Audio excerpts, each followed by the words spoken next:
Today we're asking the question that everybody's been asking, and by everybody, I mean me. Is the Stage 2 bracket a worthy upgrade for your Procharger? Stick around.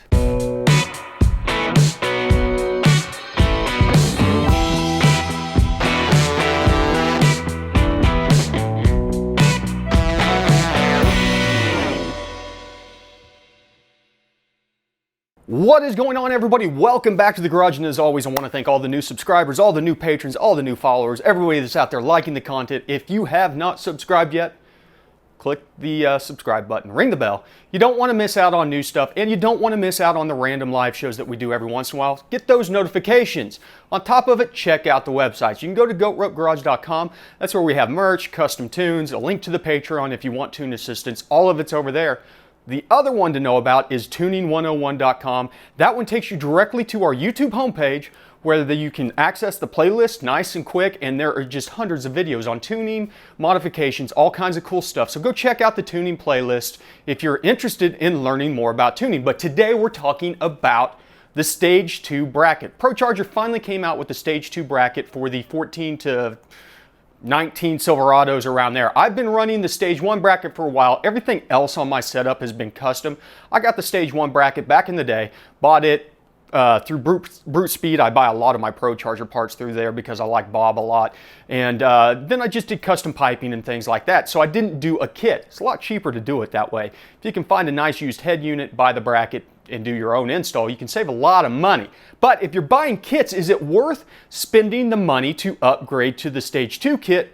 Or if you have a Stage 1 kit and you're running into issues, is it worth spending the money to upgrade to the Stage 2 kit? Well, the Stage 2 bracket setup is about $1,000 with the pulley. Make sure that if you are running the stock crank, you get the one that goes, the front 8-rib drive pulley that goes on the stock crank.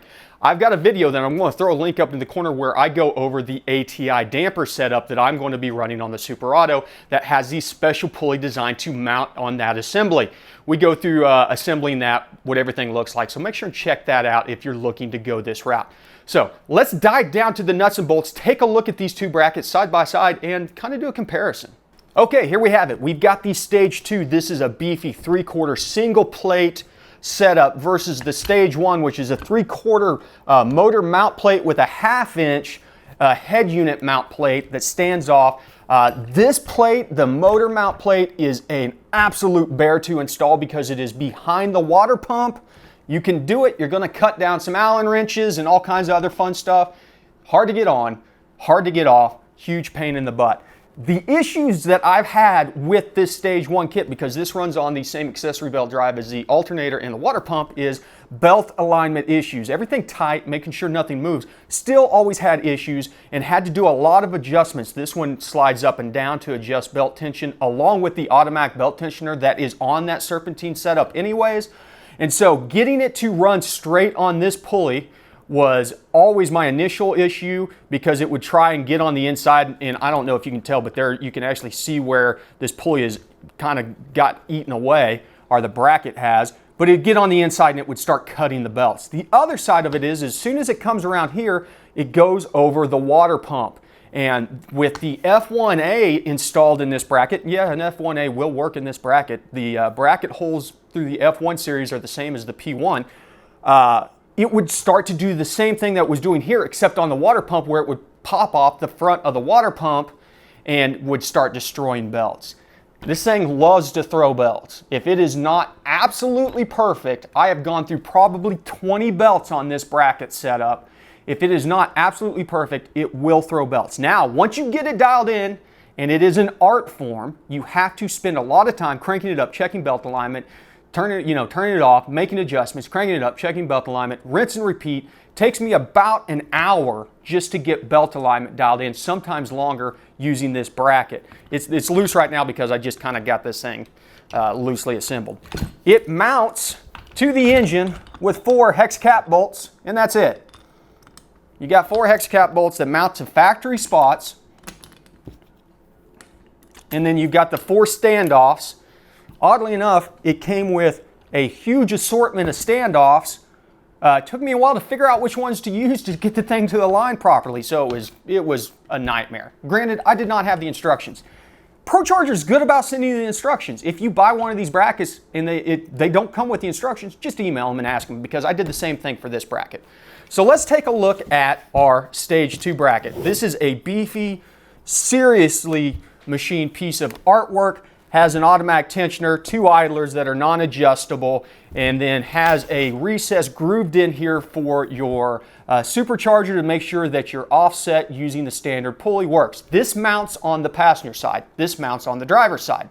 So whenever you run this, you're going to have to get rid of your expansion tank for your radiator. Run a smaller one. Procharger sells a kit or sells one that mounts it over on the driver's side. I just bought a small Moroso kit off of Summit and mounted it in the place of the factory one. It tucks up away nice, and you just have to extend the stock hoses a little bit as opposed to getting all new hoses, literally about 6 inches.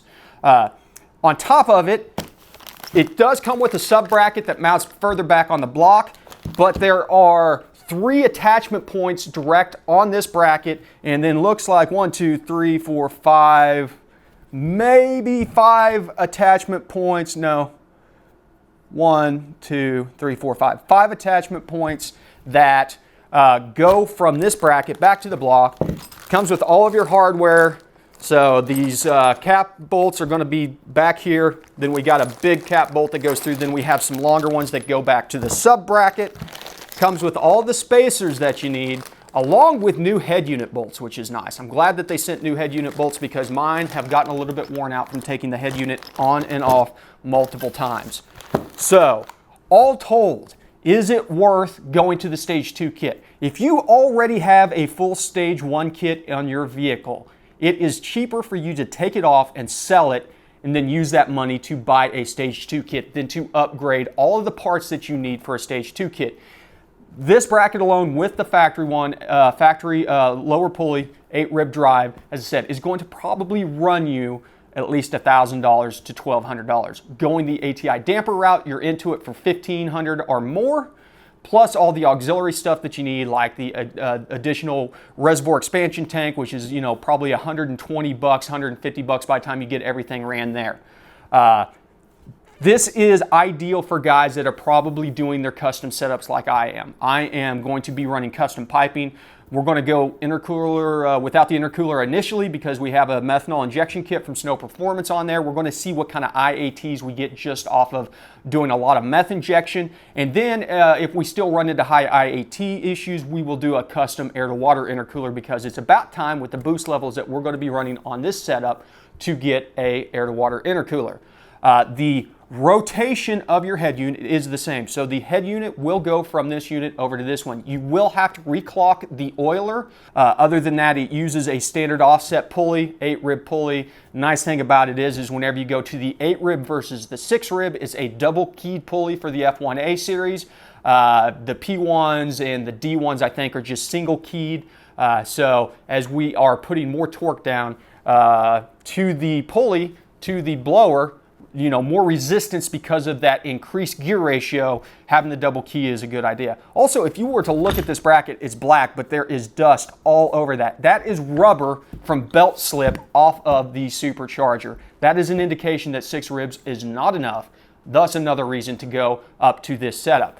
This worked perfectly fine with the D1 SC1 that I ran, not the D1, the P1 SC1 that I ran, out to about 16 PSI.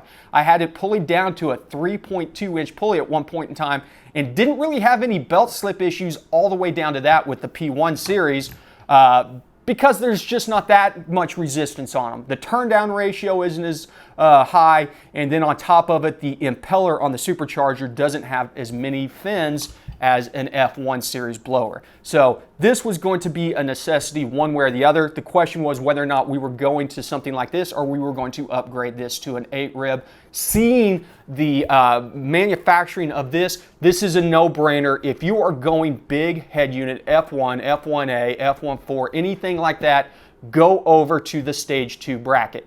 If you're just getting into it, you want to save as much money and you just want to run 7 or 8 pounds of boost, the Stage 1, perfectly fine. That's kind of my consensus on this right now. So that's pretty much it. I mean, straightforward information. Hopefully it helps some of you out. If you have any questions or comment, hit them up down below. Once again, if you haven't liked already, hit that like button. Helps me out immensely. Subscribe, share the content. Check out tuning101.com. Thanks for stopping by the garage. Remember, ABT, always be tuning.